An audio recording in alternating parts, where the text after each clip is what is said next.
अगर थोड़ा ध्यान दे लिए होते तो वो आज इतने सारे बच्चे सब बच गए होते, मेरा बेटा भी आज जिंदा होता।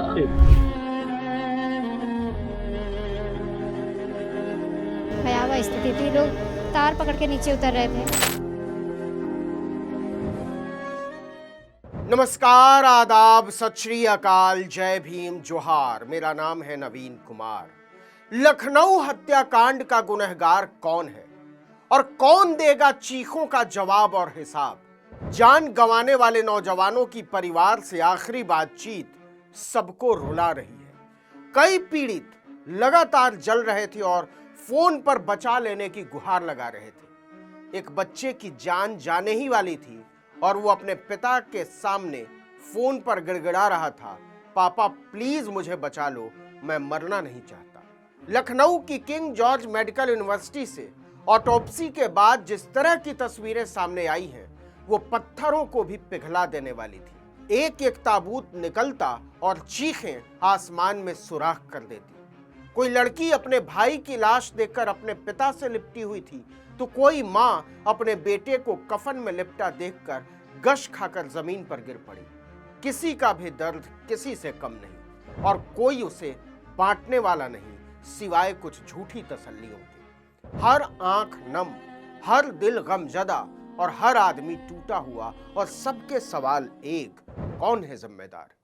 किसने होने दिया? जवाब साफ है, एक भ्रष्ट सरकार है जिम्मेदार। भ्रष्ट सरकार ने बच्चों को मार डाला और भ्रष्ट सरकार जांच का नाटक कर रही है। कई लोग अपने बच्चों के साथ आखिरी बातचीत याद करके फफक रहे थे। सब असहाय, निराश और हताश, सबकी दुनिया लुट चुकी है। कहते हैं एक पिता के कंधों पर अपने बच्चे की लाश दुनिया का सबसे बड़ा बोझ होती है, और यहां तो 15 जवान बच्चों की लाशें थी। सब कहानियां सुना रहे थे उन आखिरी पलों की, जब अंदर फंसे बच्चे समझ चुके थे कि वो अब नहीं बचेंगे। वो तड़प के साथ अपने माँ बाप और रिश्तेदारों से मदद की गुहार लगाते रहे, लेकिन आखिर में उन्हें मौत मिली। 22 जून की तारीख योगी आदित्यनाथ की भ्रष्ट सरकार के माथे पर कलंक की हत्यारी कालिख की तरह चिपक गई है, जो छुड़ाई नहीं छूटेगी। मरने वालों में बाराबंकी के 2 युवक भी शामिल हैं। फतेहपुर के शहजान और मोहम्मद अमार का भी नाम है। आग लगने पर शहजान ने अपने पिता मोहम्मद इमरान को आखिरी फोन किया। उनकी आवाज पिता के सीने में उसी समय से गूंज रही है, पापा मुझे बचा लो, मैं मरने वाला हूं, यहां सब मर जाएंगे। बेटे की आवाज सुनकर पिता महज 10 मिनट में कोचिंग सेंटर पहुंच गए, लेकिन तब तक आग विकराल रूप ले चुकी थी। उन्होंने अंदर जाने की कोशिश की, लोगों से मदद मांगी, मिन्नतें की, लेकिन आग के लपटों के सामने सब बेबस खड़े थे। शहजान के पिता मोहम्मद इमरान ने रोते हुए कहा, हम भाग कर पहुंचे, बहुत कोशिश की अंदर जाने की, लेकिन आग की लपटें इतनी भयानक हो चुकी थी कि हम अंदर नहीं जा पाए। ये पापा बचाओ, कैसे बचाते? आग लग गए। मेरा एक लड़का था। उस समय भी बेटे की चीखती हुई आवाज बाहर आ रही थी, पापा बचा लो, प्लीज बचा लो, लेकिन सारे के सारे लोग बेबस हो चुके थे। लोग मोबाइल से वीडियो बना रहे थे। हमने सबसे मिन्नतें की, लेकिन कोई कुछ करने की स्थिति में था ही नहीं। फायर ब्रिगेड बाद में आई, तब तक आग बहुत भड़क चुकी थी। उन्होंने कहा कि बिल्डिंग में आग से बचने का कोई इंतजाम नहीं था। जिस कमरे में मेरा बेटा था, उसका दरवाजा ऑटोमेटिक लॉक हो गया था। धुआं भरने से उसकी मौत हो गई। वो हमारा इकलौता बेटा था। अरे 10 मिनट के बाद हम पहुंच गए थे। पीछे भाई गिराते जो है वो 20-25 मिनट बाद आई। ऊपर का ताला बंद होने की वजह से बच्चे बाहर नहीं पाए। मोंटी गया, मोंटी तो बंद रहती है, तो खोल भी नहीं पा रहे। इसी तरह बाराबंकी के रहने वाले शहजान और अम्मार के परिवारों में मातम पसरा हुआ है। शहजान परिवार के इकलौते बेटे थे। वहीं बाराबंकी के गदिया निवासी 24 साल के मोहम्मद अम्मार लखनऊ में उसी इमारत में ग्राफिक्स डिजाइनर के तौर पर काम कर रहे थे। आग लगने के समय वो बिल्डिंग में ही मौजूद थे। गंभीर रूप से झुलसने से उनकी मौत हो गई। अम्मार अपने परिवार में सबसे बड़े थे। उनके पिता मंसूर आलम वेल्डिंग मिस्त्री का काम करते हैं। दोनों ही परिवारों में मातम पसरा हुआ है। पिता का रो रो कर बुरा हाल है। यही हाल दूसरे परिवारों का है। जैसे जैसे केजीएमयू से ताबूत निकल रहे थे, धरती चीखों की आवाज से फटती जा रही थी। इंडियन एक्सप्रेस की रिपोर्ट के मुताबिक 23 साल के गेम डिजाइनर सुखमणि सिंह ने भी बिल्कुल शहजान की तरह ही अपने पिता प्रभजोत सिंह को फोन किया था। 22 जून को करीब 2 बजे सुखमणि ने अपने पिता से रोते हुए कहा, पापा मुझे बचा लो, यहां सब खत्म हो रहा है, प्लीज पापा। प्रभजोत सिंह ने कहा कि सुखमणि जल रहा था और बता रहा था कि यहां से बाहर निकलने की कोई जगह नहीं है, कोई निकल नहीं पा रहा है, प्लीज बचा लो पापा प्लीज।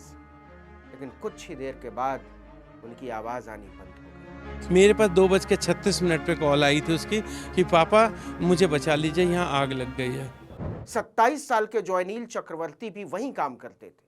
उनके एक रिश्तेदार ने बताया कि जॉयनील ने आखिरी बार अपनी चाची को फोन किया था।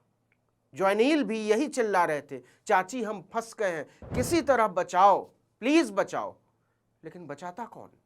अब्दुल को टाइट करने वाली हुकूमत बच्चों का मार डालने का इंतजाम करके जश्न में डूबी थी। कई मृतकों के रिश्तेदारों ने बताया कि वो दोपहर करीब 3 बजे मौके पर पहुंच चुके थे, लेकिन तब तक सब कुछ खत्म हो चुका था।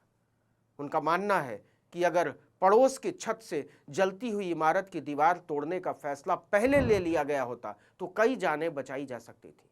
विश्वनाथ ने कहा कि उन्होंने हमारे सामने ही दीवार तोड़ी।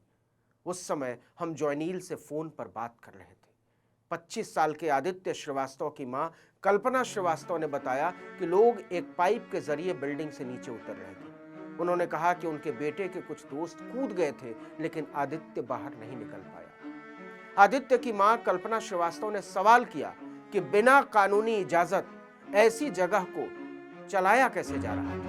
हम बराबर कह रहे थे मेरा बेटा फंसा हुआ है, तो और भी बच्चे हैं, तो कम से कम उसके लिए कोई उपाय करो। ये हाथ बात थोड़ी ना कि पानी डाला जा रहा है बस। उन्होंने पूछा कि बिना उचित वेंटिलेशन और एग्जिट के ऐसी जगह को लाइसेंस दिया कैसे जा सकता है। कल्पना ने बताया कि उनके बेटे आदित्य ने करीब 1.5 महीने पहले ही 9,000 रुपए की सैलरी पर एनिमेशन सेंटर में काम करना शुरू किया था, लेकिन उन्हें नहीं पता था कि उसे जो अपॉइंटमेंट लेटर दिया गया है वो नियुक्ति पत्र नहीं, डेथ वारंट है। 2.5-3 घंटे भूखा मेरा बेटा तड़प के मरा बेचारा, मेरा बेटा तड़प गया। तो आपको क्या लगता है? जी हां, आपको। इसके बाद सरकार सारी बिल्डिंगों की फायर सेफ्टी दुरुस्त करने के लिए कमर कस लेगी? लिख कर ले लीजिए, सवाल ही नहीं। पूरी दुनिया जानती है कि भारत में फायर सेफ्टी लाइसेंस असल में या तो घूसखोरी का लाइसेंस है और नहीं तो अब्दुलों को टाइट करने का। इस बात से किसी को कोई फर्क नहीं पड़ता कि यह हत्यारी रवायत कितने लोगों को जलाकर मारेगी। दिल्ली हो या लखनऊ, दोनों कहानियां एक।